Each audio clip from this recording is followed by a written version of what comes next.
Hello viewers, আসসালামু আলাইকুম। সবাই কেমন আছেন? আশা করছি সবাই অনেক অনেক ভালো আছে। এমডি শাকিল অফিসিয়াল 20 পেজের আরো একটি ভিডিওতে আপনাদের সবাইকে স্বাগত। আজ শুক্রবার আমাদের দক্ষিণ সন্দ্বীপের শিবেরহাটের হাটবার। শুক্রবার এবং সোমবার সপ্তাহে 2 দিন আমাদের দক্ষিণ সন্দ্বীপের শিবেরহাটে হাট বসে। তাই আমি, আমার কাকা শিহাত ও বন্ধু রহিম আমরা চলে যাচ্ছি আমাদের হাটে। তাই আপনাদেরকে দেখাবো শুক্রবারের শিবের হাটে কি কি উঠে বিক্রি করার জন্য। তাই ধৈর্য ধরে পুরোটা ভিডিও দেখেন, হাটের সৌন্দর্যটা আজ আপনাদের মাঝে তুলে ধরবো। বাড়ি থেকে বের হওয়ার পরে অনেক রোদ, সূর্যটা একেবারে মুখে পড়তেছে। রোদের কারণে চোখটা খোলা যাচ্ছে না কোনোভাবে। গরম ততটা নাই, যার কারণ হচ্ছে গাড়িতে বসলে এমনিতে বাতাস লাগে। তো কথা বলতে বলতে চলে আসলাম আমাদের দক্ষিণ সন্দ্বীপের কাজীপাড়া তেমাতায়। দেখেন কাজীপাড়া তেমাতা কত সুন্দর, চারপাশে দোকান, গাছপালার সৌন্দর্য। এটা আমাদের সন্দ্বীপের একেবারে দক্ষিণের সর্বশেষ মার্কেট কাজীপাড়া তেমাতা। কাজীপাড়া তেমাতার পরে আমাদের সারিকেত ইউনিয়ন পরিষদ। দেখেন কত সুন্দর সবুজ গাছপালা, তার উপরে বিশাল এক নীল আকাশ। আকাশটা দেখলে মনে হয় কোনো এক ইউরোপ কান্ট্রির পাহাড়ের উপর বসে বাতাস খাচ্ছি। বাতাস খেতে খেতে দেখলাম পিছনে রহিম যেভাবে গাড়ি চালায় আসতেছে। তো ধৈর্য ধরে পুরোটা ভিডিও দেখেন, আপনাদের কাছে অনেক ভালো লাগবে। যার কারণ হচ্ছে আমাদের দক্ষিণ সন্দ্বীপের শিবের হাটে নিত্য নতুন জিনিস উঠে। যার কারণ হচ্ছে শুক্রবারে শিবের হাটের যোগের হাট। এই কারণে শিবের হাটে লেগে যায় বেচা কিনের ধুম। সেই বেচা কিনের ধুমের কারণে ক্রেতারাও সুবিধা পায়, তারই পাশাপাশি বিক্রেতারাও অনেক সুবিধা পায়। মোটর সাইকেলে চড়তে চড়তে চলে আসলাম আমাদের শিবের হাটের দক্ষিণ মাথায়। দক্ষিণ মাথা থেকে হাটে প্রবেশ করতে লাগবে 2 মিনিট। 2 মিনিটের মধ্যে পৌঁছে যাবো আজকের আমাদের মূল গন্তব্যে। আমাদের এই শিবের হাটে আসলে আমার কাছে মনে হয় কোনো এক শহরের মাঝখানে বসে আছি আমি। যার কারণ হচ্ছে চারপাশে দোকান আর বিল্ডিং, গাড়ির আনাগোনা, মানুষের হইছে, সব মিলিয়ে এক সৌন্দর্যের মুহূর্ত উপভোগ করতে পারি আমি। আপনারা যারা যারা এখনো দক্ষিণ সন্দ্বীপে ঘুরতে আসেন নাই, তারা চলে আসুন আমাদের দক্ষিণ সন্দ্বীপে ঘুরাঘুরি করতে। যার কারণ হচ্ছে আমাদের দক্ষিণ সন্দ্বীপে শত শত জায়গা আছে যেখানে আপনি ভিডিও ও ছবি তোলার মতো সুন্দর ব্যাকগ্রাউন্ড পেয়ে যাবেন। তাই আর দেরি কিসে, দক্ষিণ সন্দ্বীপের সারিকেত 6 নম্বর ওয়ার্ডের একেবারে দক্ষিণে চলে আসুন ব্লক বেরিবেদে। ঘুরলেন, ছবিও তুললেন, সমুদ্রের হালকা বাতাসও খেয়ে গেলেন। কারণ আমাদের সন্দ্বীপের মানুষের মনে নাই কোনো অহংকার, সবাইকে ভালোবাসা দিতে জানে। তাই আমরা সবসময় সন্দ্বীপের মানুষ, প্রতিটা জেলার মানুষকে ভালোবাসতে জানি। কথা বলতে বলতে ফাইনালি চলে আসলাম আমাদের দক্ষিণ সন্দ্বীপের ঐতিহ্যবাহী শিবের হাটে। তাই সবার আগে দেখার পালা আজকে শিবের হাটে কি কি উঠছে বিক্রি করার জন্য।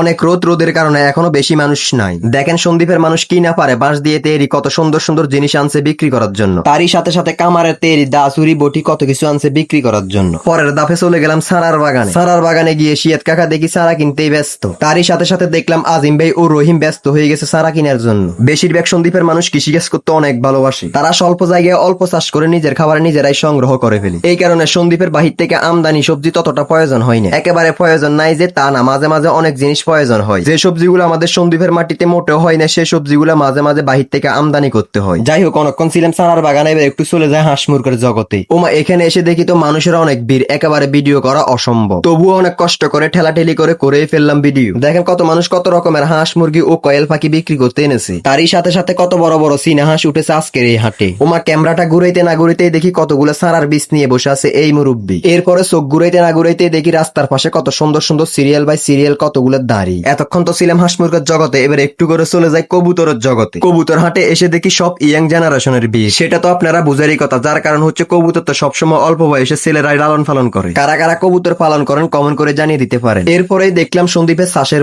মরিচগুলোর রংটা দেখতে যেমন, তারই সাথে সাথে জালটাও একেবারে কড়া। আমি এতক্ষণ ধরে ভিডিও বানাইতেছি, কিন্তু শিয়াত কাকা আর রহিমের মনে হয় এখনো চারা কিনে হয়নি। ওমা, এসে তো দেখি তারা চারা কিনে রেডি। এরপরে দেখলাম রোদের কারণে চারাগুলোর রং একেবারে নষ্ট হয়ে যাচ্ছে। তাই পলিথিনে করে ঠান্ডা টিউবওয়েলের পানি দিচ্ছে চারার মালিক। অনেক ভালো লাগতেছে, অনেক খুশি লাগতেছে আজকে হাটে এত সুন্দর সুন্দর জিনিস দেখি। এরপরেই দেখা মিললো আমাদের সন্দ্বীপের বাসায় ডোকঠনা। এগুলো আমাদের সন্দ্বীপের শ্বাসের জমিনে বসিয়ে মাছ ধরা হয়। আমরা আমাদের সন্দ্বীপের বাসায় ডোকঠনা বলি, আপনারা আপনাদের বাসায় কি বলেন কমেন্ট করে জানিয়ে দিতে পারেন। যে দাম শুনে শিয়াত কাকার পরিস্থিতি খারাপ হয়ে গেছে। একটি ঠনা ও একটি ডোক দুইটিরই দাম দিতেছে তারা 900 টাকা। তাদের এই দাম শুনে আমাদের লেগে গেছে অনেক খিদে। তাই আমি, রহিম ও শিয়াত কাকা চলে গেলাম আমাদের সন্দ্বীপের তালের পিঠা খাইতে। এগুলো আমাদের সন্দ্বীপের তালের বড়া, খেতে অনেক সুস্বাদু, অনেক টেস্ট। তো যাই হোক, আজকের ভিডিওটাই পর্যন্ত। সবাই ভালো থাকবেন, সুস্থ থাকবেন, নিজের প্রতি খেয়াল রাখবেন। ভিডিওটি ভালো লাগলে একটা লাইক, একটা কমেন্ট করে ভিডিওটি শেয়ার করে পেজটি ফলো করে সাথে থাকবেন। আল্লাহ হাফেজ।